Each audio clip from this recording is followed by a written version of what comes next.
दोस्तों एक 19 साल का लड़का अपने दोस्त के बर्थडे पार्टी पर उसके घर जाता है और जब उसके दोस्त के माँ इस लड़का के हाइट को देखती है, इसके हट्ठा कट्ठा शरीर को देखती है तो देखते ही इस पर वो फिदा हो जाती है। उसके दिमाग में गंदे गंदे ख्याल आने लगता है और ये सोच में पड़ जाती है कि आखिर इस लड़का को हासिल कैसे किया जाए, इसके साथ संबंध कैसे बनाया जाए। इधर जो लड़का था रात को पार्टी में खाना पीना खाता है और जब काफ़ी लेट हो जाती है तो अपने दोस्त के घर पे वो सो जाता है।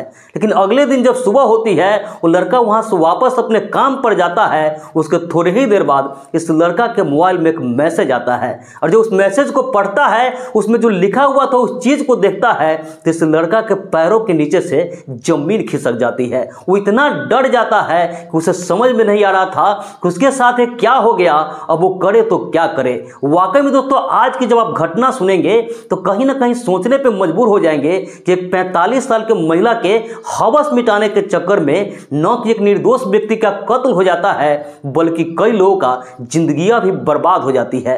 नमस्कार, प्रणाम, मैं सर्वेश राज। कहानी शुरू करूं इससे पहले आपसे एक छोटी सी गुजारिश है, आप प्लीज वीडियो को लाइक कर दीजिए, साथ ही साथ चैनल को भी सब्सक्राइब कर लीजिए ताकि मेरा हौसला बढ़ता रहे। तो दोस्तों आज आपको जिस घटना की कहानी सुनाने जा रहा हूं दरअसल ये घटना है हिमाचल प्रदेश की।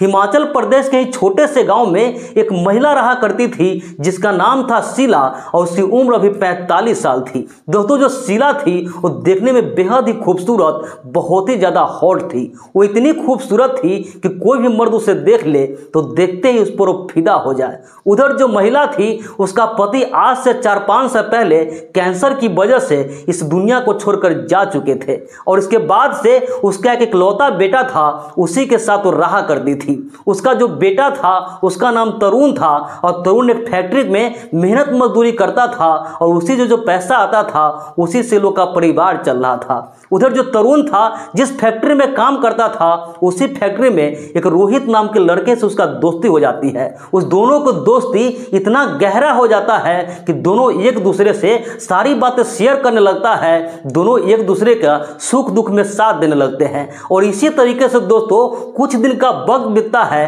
तो जो लड़का तरुण होता है अपने दोस्त रोहित को फोन करता है और उसे कहता है कि आज मेरा बर्थडे है, मैंने अपने घर पर एक छोटी सी पार्टी रखी है, इसलिए आज शाम 7 बजे तुम मेरे घर पे आ जाना। उधर जो रोहित होता है वो कहता है ठीक है दोस्त, मैं जरूर आ जाऊंगा। और जब शाम होती है तो उस दिन जो रोहित होता है अपने दोस्त के घर पर उसके बर्थडे पार्टी में चला जाता है। वहां जब जाता है तो उसके दोस्त की जो मां होती है, जो शीला होती है, जब रोहित को देखती है तो देखते उस पर फिदा हो जाता है। दोस्तों जो रोहित था उसकी 6 फीट हाइट थी, हट्ठा कट्ठा शरीर था, तो उसे देखते ही जो महिला होती है उसके दिमाग में से लेकर गंदे गंदे ख्याल आने लगता है।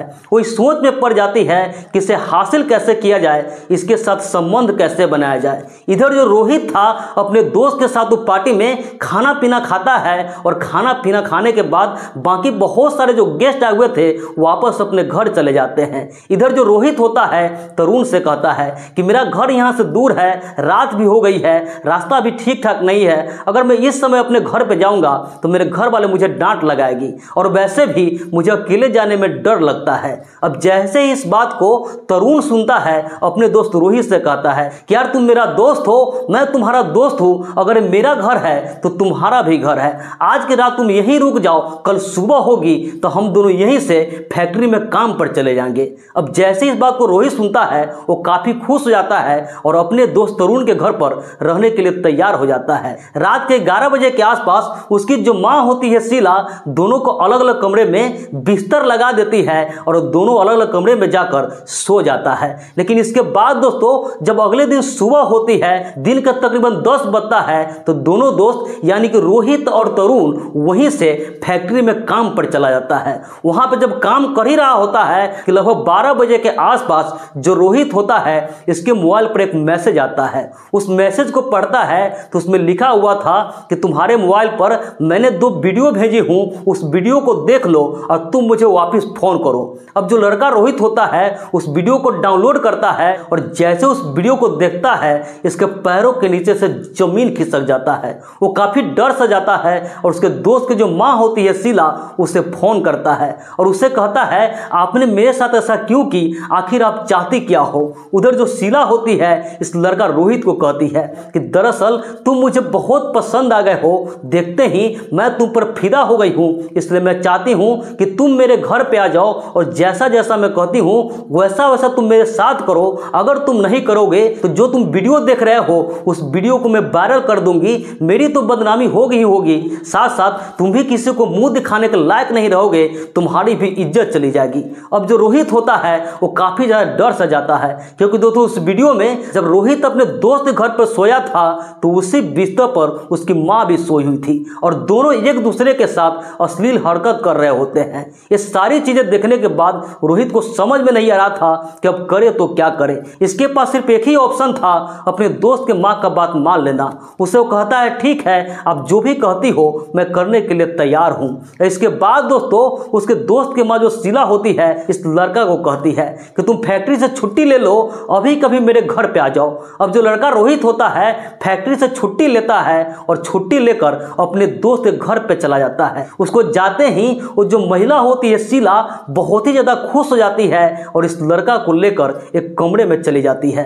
कमरे में जाकर इस लड़का का एक एक करके सारे कपड़ा को उतार देती है, अपना भी कपड़ा उतार लेती है और इस रोहित के साथ वो छेड़छाड़ करने लगती है। अब देखते ही देखते रोहित भी काफ़ी उत्तेजित हो जाता है और इस महिला के साथ इस तरीके से समझ में लगता है कि दोस्तों जो महिला होती है उसकी हालत खराब हो जाता है। उस पूरे कमरे में दोनों को चीखें गूंजने लगती है और आखिरकार दोस्तों ऐसा एक बार नहीं उस दिन 3 से 4 बार होता है। और जब वो लड़का थक जाता है तो कुछ देर वहीं पे सो जाता है और उसके बाद दोस्तों जब वहां से वापस आने लगता है तो महिला उसे कहती है कि तुम जा रहे हो तो ठीक हो, लेकिन इतना याद रखना कि अगर ये बात तुम किसी को बताते हो, जरा भी कहीं ये बात लीक होता है तो इसका अंजाम बहुत बुरा होगा। मैं सारी चीज़ें को सोशल मीडिया पर वायरल कर दूंगी, तुम्हें पूरे तरीके से बदनाम करके छोड़ दूंगी। फिर जो लड़का होता है वो कहता है ठीक है, मैं किसी को बात नहीं बताऊंगा।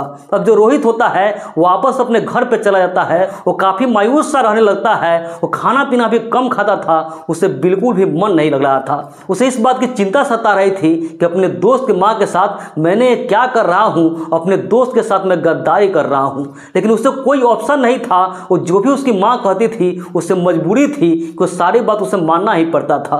अब इस तरीके से दोस्तों अब उसके दोस्त की जो माँ होती है जब भी उसे मन करता था रोहित को फ़ोन करती थी और फैक्ट्री से छुट्टी लेवाकर उसे अपने घर बुलाती थी और उसके साथ बार बार वही सारी काम किया करती थी। धीरे धीरे दोस्तों लगभग 2 महीने का वक्त गुजरता है और फिर एक दिन क्या होता है कि रोहित उसके घर पे गया था, उसके माँ के साथ ये सारी चीज़ें करता है और इसके बाद जब वापस उसे घर से बाहर निकलता है तो उस मोहल्ला का एक व्यक्ति देख लेता है और जो व्यक्ति होता है उसे समझ में नहीं आ रहा था कि आखिर लड़का है जब इसका दोस्त काम पर चला जाता है तो बार बार इसके घर पे क्यों चला जाता है, आखिर बात क्या है। और जो व्यक्ति था उससे कुछ शक होता है, उसे ऐसा लगता है कि कुछ न कुछ इसके माँ के बीच और इस लड़का के बीच जरूर चल रहा है। और फिर दोस्तों एक जो तरुण होता है जब वो फैक्ट्री के लिए जा रहा होता है तो भी व्यक्ति तरुण को रोकता है और तरुण को कहता है कि तुम जब भी काम पर चले जाते हो तो अक्सर एक लड़का तुम्हारे घर पे आता है, तुम्हारे माँ से मिलता है